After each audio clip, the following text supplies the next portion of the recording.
Welcome to the It Factor. We're Jemmy and I exploring a new blog post by Mr. Len Kaplan, CEO of CDML, a managed service provider in Queens, NY, offering network management, voice over IP and UCaaS, cybersecurity compliance, IAS, cloud solutions, and Microsoft 365 and Azure solutions. If you're a small business owner or manage IT for a growing organization, this deep dive is for you.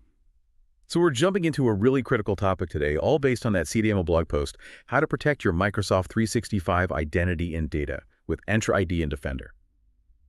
I think for most people, when you say Microsoft 365, they just think Word, Outlook, Teams, productivity. But what this post argues is that the game has totally shifted. It really has. That's the absolute core of it. Security used to be about, a virus on your C drive. Right. But now almost every incident we see involves identity, it's stolen credentials, it's phishing emails, malicious links. It's all about getting access to your cloud data. So our mission today is to cut through some of that Microsoft marketing and get really clear on what their tools, Entra ID and Defender, actually do. And maybe more importantly, what they don't do. And what jumped out at me right away is that the level of protection you get is completely tied to your license. It's not just one big security blanket you buy. Not at all. It's incredibly granular. And if you're a business owner, understanding what you're paying for and what you're not is probably the most important security decision you'll make. Okay, so let's start there with the products themselves. It's confusing. People hear Microsoft Defender and they think it's one thing like the old Windows Defender, but it's not. It's not. The best way to think about it is to split it in two. First, you've got Defender for Office 365. Okay. Its job is to protect everything inside the Microsoft cloud. Your emails, the links people send you in Teams, files in SharePoint and OneDrive. Think of it like a security guard for your cloud data. So it's not watching my computer itself, just my M365 account activity. Exactly. For your computer, your actual device, that's where Defender for Endpoint comes in. It protects the operating system, Windows, Mac OS, from things like ransomware, trying to encrypt your files locally. That is a crucial distinction. One for the cloud, one for the endpoint device. But the blog post says there's a layer that comes even before all that. The identity layer. Entra ID. Yes. Entra ID is the bouncer at the front door. It decides who gets in, and just as important, how they get in, long before they can even click a bad link that Defender would have to catch. So it's a layered strategy. It is. Entra ID checks your ID at the door, and then Defender for Office 365 watches what you do inside. Together, they dramatically reduce the chance of a credential theft or phishing attack actually succeeding. But again, how strong that defense is, that comes down to licensing. Which is the perfect transition. This is the part I think every business owner needs to hear because you often don't find this out until after something bad has happened. Let's start with Entra ID. What's the real difference between the basic plan and, say, P1? The difference is, well, it's massive. In Entra ID Basic, which comes with the cheaper plans, multi-factor authentication, MFA, is available. Yes, it's there. It's there, but it's optional.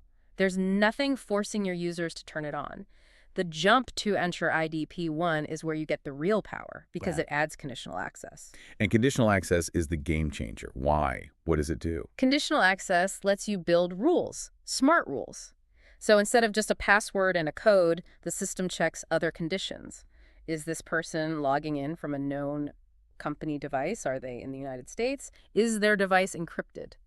So you can say no access from a personal laptop in a foreign country at 3 a.m. Precisely. It turns MFA from a suggestion into an enforced intelligence security policy. It's the foundation of modern identity security. So P1 gives you the rules, but P2, that's where the AI and automation come in, right? P2 adds the intelligence layer on top of those rules. It unlocks things like automated identity risk detection. So if the system sees impossible travel, a login from New York, and then another from Brazil 5 minutes later, it doesn't just send an alert. What does it do? It can trigger an automated response, it can block the session immediately, force a password reset, all without a human having to even see the alert. That's a huge deal. That's the difference between finding out you were breached yesterday and stopping a breach as it happens. Exactly. And P2 also adds privileged identity management, or PIM. What's that? It means your IT admins don't have full admin rights all the time. They have to request them for a specific time for a specific task. It massively reduces the damage an attacker can do if they manage to steal an admin's account. Okay, that makes the value of P2 really clear. It's about automation and reducing your attack surface. Now, what about on the Defender for Office 365 side? What's the difference between Plan 1 and Plan 2 there? It's a similar story. Plan 1 is great for prevention. It gives you the core tools, safe links, which checks URLs before you can click them, and safe attachments, which opens files in a secure sandbox first. So it stops the most common known threats. Right. But Plan 2 is for threat hunting and response. The big feature there is Threat Explorer. It lets your security team go back in time and investigate every single email or link that entered your organization. It's an incredible forensic tool. And it also adds things like attack simulations. Yes, attack simulation training, so you can send your own safe phishing emails to your staff to see who clicks. And it enables automated investigation and response, which does for a malicious email what the P2 identity tools do for a risky login. It automatically investigates and contains the threat. So just to put it all together for someone listening, if you're on a basic plan like business standard, You've got Entra ID Basic, no conditional access, very limited anti-phishing. You're really just set up for productivity, not security. And you're carrying a lot of risk. and moving up to business premium or M365 E3. That's the real step up. Business Premium gets you Entra ID P1, so you have that critical conditional access, and it includes Defender for Office 365 Plan 1. That's a solid, balanced security posture. And E3 takes it to the next level. Right. M365 E3 and higher plans start adding in those P2 features like Threat Explorer and automated investigation for organizations that have a higher risk profile or regulatory needs. This is so important. But even if you have the best plan, the E3 or E5, all configured perfectly, the blog post makes it clear that there are still some major blind spots. Absolutely. And this is where people make some really dangerous assumptions. There are two big things these tools just do not replace. Number one is independent third-party data backups. I think most people assume Microsoft is backing everything up for them in the cloud. Microsoft ensures availability. They promise the service will be running. But they don't promise to get your data back from 6 months ago after an employee maliciously deleted a critical folder, or after ransomware silently encrypted your SharePoint files. So their retention policies aren't the same as a true backup for disaster recovery or legal holds? Not at all. A separate, independent backup is non-negotiable for business continuity. Okay, what's the second blind spot? It goes back to that first conversation we had. Defender for Office 365 protects your cloud data, but it does nothing to protect your local operating system. You still need a dedicated endpoint detection and response tool, or EDR. Like Defender for Endpoint or another product like WeRoot or Bitdefender. Exactly. You need something on the device to spot malware, to stop ransomware, and to see if an attacker who got onto one machine is trying to move to others. Cloud security and endpoint security are two different layers. Which really drives home the main point. Security is all about layers that work together. Identity, cloud, endpoint, backup. None of them is a silver bullet. And that leads perfectly into the final piece of the puzzle, especially for a growing business. Managed Detection and Response, or MDR. So what is MDR? Is it a product?